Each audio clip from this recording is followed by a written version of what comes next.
வணக்கம் நண்பர்களே. பார்த்தீங்கன்னா, நம்ம ஊரில் ரொம்ப சூப்பராக வந்து நம்ம குடிக்கிற தண்ணி சுத்திகரிக்கப்பட்ட குடிநீர் பார்த்தீங்கன்னா இருக்குது.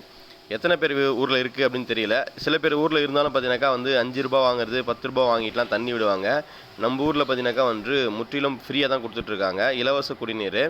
இந்த தண்ணி பார்த்தீங்கன்னாக்கா ஊர் பொதுமக்கள்லாம் ரொம்ப சூப்பராக எடுத்துகிட்டு போயிட்டு யூஸ் பண்ணிட்டுருக்காங்க. இப்போ கூட பார்த்தீங்கன்னா சமீபத்தில் ஒகேனக்கல் தண்ணியினுடைய நீர் ஏற்றக்கூடிய தொட்டி வந்து கட்டி இப்போ தான் பார்த்தீங்கன்னா ஓப்பன் பண்ணாங்க. அதன் மூலிமா பார்த்தீங்கன்னா ஒகேனக்கல் தண்ணி வந்து நம்மளுக்கு வந்து வருது. அந்த தண்ணியை வந்து என்ன பண்ணுறாங்கன்னா, முதல்ல இந்த டேங்க்கில் தான் ஏற்றி முதல்ல தண்ணி விட்டுருந்தாங்க. இப்போ புது டேங்க் வந்ததுனால பார்த்தீங்கன்னாக்கா இந்த டேங்க்கில் தண்ணி ஏற்றி இந்த டேங்க்லேருந்து வரக்கூடிய தண்ணி என்ன பண்ணுறாங்கனாக்கா வந்து சுத்திகரிக்கப்பட்ட தண்ணியாக மாற்றி மக்களுக்கு கொடுக்குறாங்க. ரொம்பவே பயன்பாடாக இருக்குது. நிறைய பேர் பார்த்தீங்கன்னா இந்த தண்ணியை வந்து குடிக்கிறதுக்காகவும் குளிக்கிறதுக்கு கூட சில பேர்லாம் பயன்படுத்துகிறாங்க.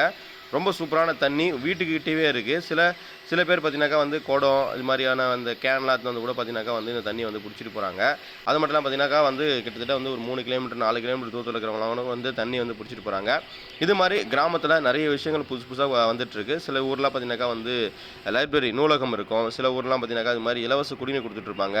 சில ஊருக்குலாம் பார்த்தீங்கன்னாக்கா வந்து கழிப்பிட வசதி இருக்கும். இது மாதிரி நிறைய வசதிகள் எல்லா கிராமத்துலையும் இருக்குது. மறக்காமல் உங்கள் கிராமத்தில் உங்கள் ஊரில் இது மாதிரி இலவசமாக என்ன வசதி செஞ்சு கொடுத்துருக்காங்கன்றது மறக்காமல் கமெண்ட் பண்ணுங்கள். இது மாதிரி வேறு என்ன இதை இலவசமாக கொடுத்தா நல்லாயிருக்கும், மக்களுக்கு வந்து ரொம்ப பயன்பாடாக இருக்குன்றதை மறக்காமல் கமெண்ட் பண்ணுங்கள். இது மாதிரியான தண்ணீர் வைக்கிறதுலாம் பெரிய விஷயம் கிடையாது. ஆனால் இதுக்கான மெயின்டெனன்ஸ் கரெக்டாக பண்ணணும்.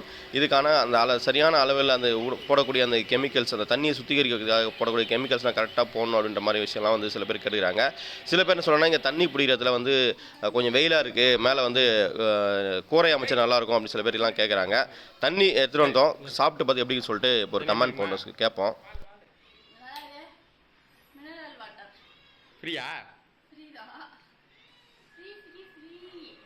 பாட்டி முகத்தில் பார்த்தீங்கன்னாக்கா வந்து 2 தண்ணி வந்து தூக்கிட்டு போட முடியாமல் கஷ்டப்பட்டு இருந்தாங்க. நம்ம தான் என்ன பண்ணோம், அந்த பக்கம் போயிட்டு இருந்தோம். போகும்போது பார்த்தீங்கன்னாக்கா வந்து பாட்டியம்மா வந்து மேலே தலைமையில் அவங்களே தூக்கி வச்சுட்டாங்க. இடுப்பில் பார்த்தீங்கன்னா வந்து குடத்தை தூக்கி வச்சோம்.